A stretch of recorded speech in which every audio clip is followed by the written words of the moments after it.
I am Sumi Yokoyama. I would like to introduce development of guideline on radiation protection for the lens of the eye.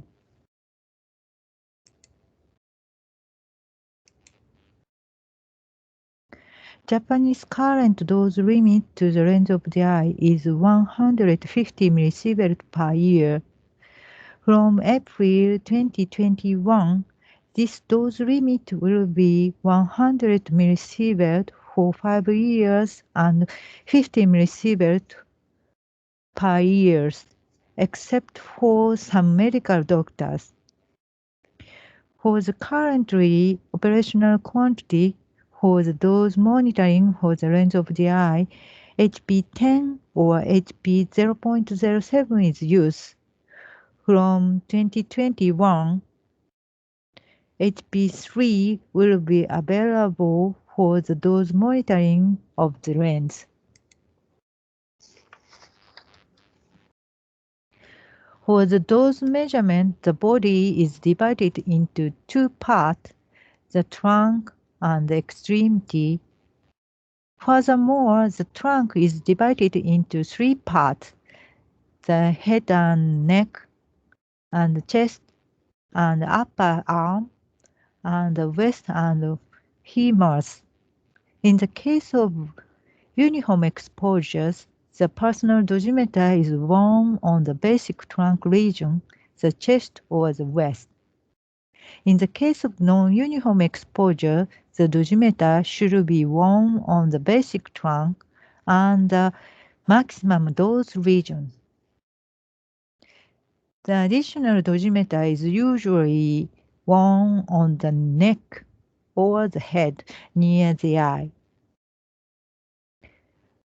If the dose of the extremity regions exceeds 10 times the basic trunk region, additional dosimeters capable of measuring HP 0.07 is worn on the region, such as the finger. In addition, the current dose measurement regions, it is possible to measure near the eye after the revised regulation is enforced. However, this is not mandatory. In 2019, the regulation related to the dose limit to the lens of the eye had become realistic. We start to discuss the guideline on dose monitoring for the lens of the eye and the radiation protection of the lens of the eye in medical sector in cooperation with related academic societies under the Radiation Safety Research Promotion Fund of the Nuclear Regulatory Authority Japan. Based on this study, the Working Group of Radiation Protection Standardization Committee, the Japan Health Physics Society, discussed the guideline on the dose monitoring for the lens of the eye. In July 2020, the guideline was published from the JHPS.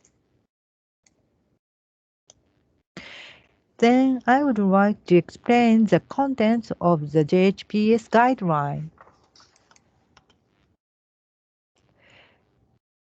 We paid attention to the following point in developing the guideline.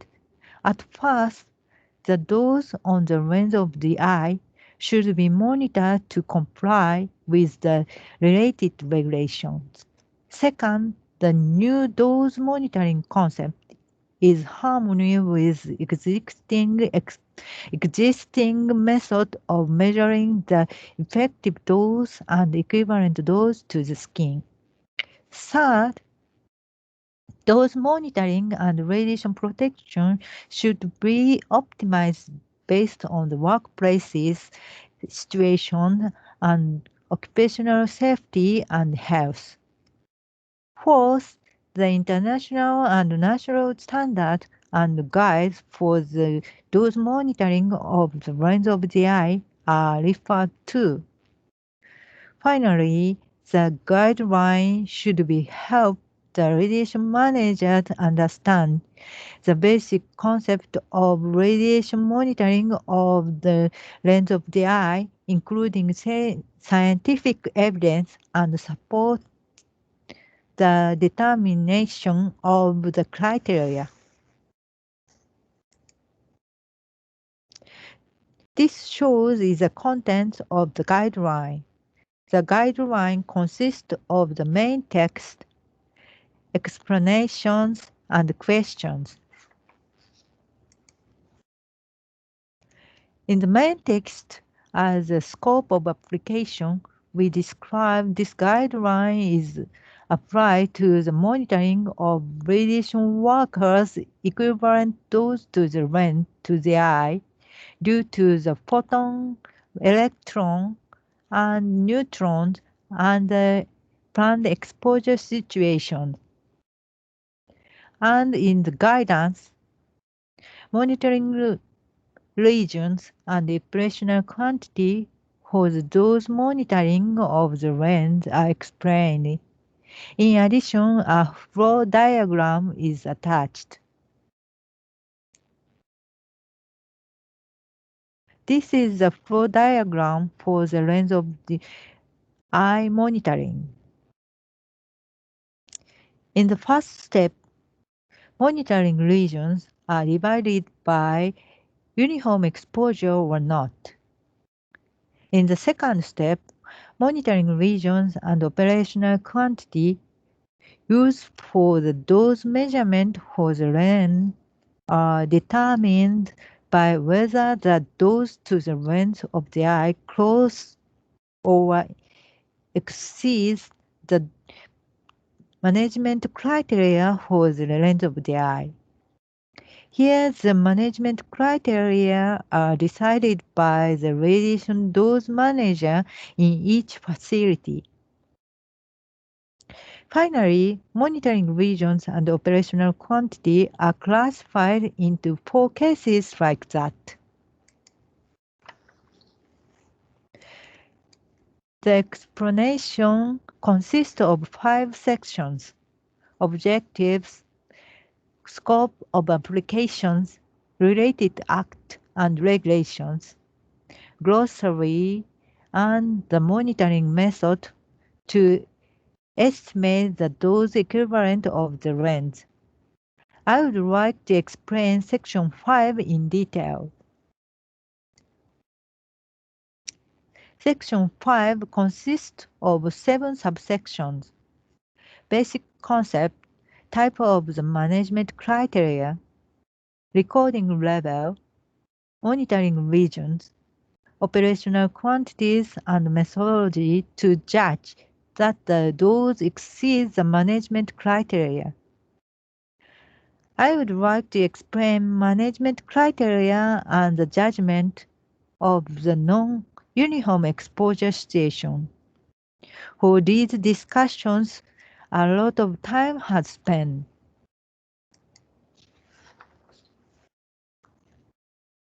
After revised regulation, the judgment of non-uniform exposure situation is difficult because a value of the equivalent dose limit to the length of the eye equal to that of effective dose limit.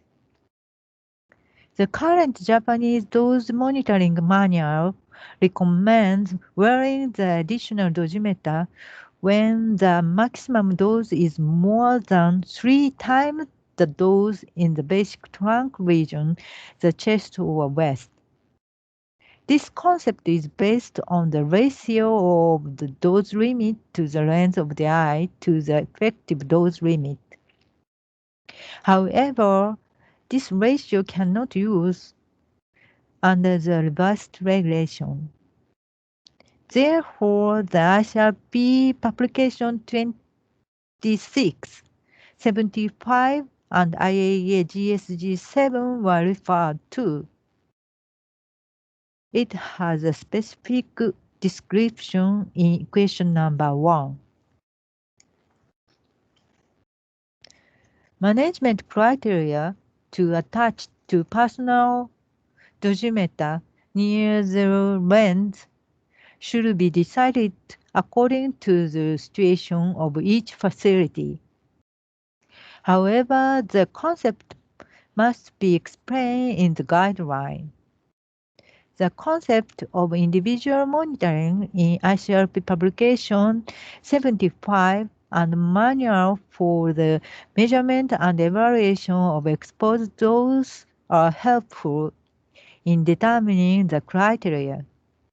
The manual for measurement and evaluation of exposed dose is often used by the radiation manager and workers under the current regulation in Japan,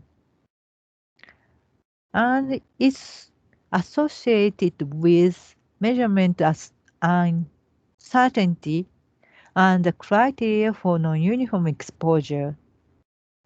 Specific examples are shown in question number 1, 3, and 25. Finally, I would like to introduce questions. We prepared 26 questions and answers. For judgment criteria for non-uniform exposure, measurement criteria, optimization available personal dosimeters for the lens, current status of radiation exposure for the lens of the eye, international and national guidelines for dosimetry, and so on. As an example, I would like to introduce the question number 3. In question number 3, the concept of management criteria is introduced. We explain as follows. For example, it is one personal to attach a personal dosimeter for the lens of the eye when the personal dosimeter currently used has a possibility of exceeding the annual 13 millisievert considering the uncertainty of 1.5 of personal dosimeters. If the uncertainty of individual monitoring can be estimated as 1.2, the management criteria may be set to 17 millisievert. On the other hand, depending on the type and the necessity of work, there is a case where the dose of workers unavoidably exceed the annual 20 millisievert, despite the protection being optimized sufficiently. In addition, as example, the criteria proposed by the international and national society, such as IAEA, Euratom, ISO, and IRPA, and a research report of the NRA Safety Research Promotion Fund, and so on.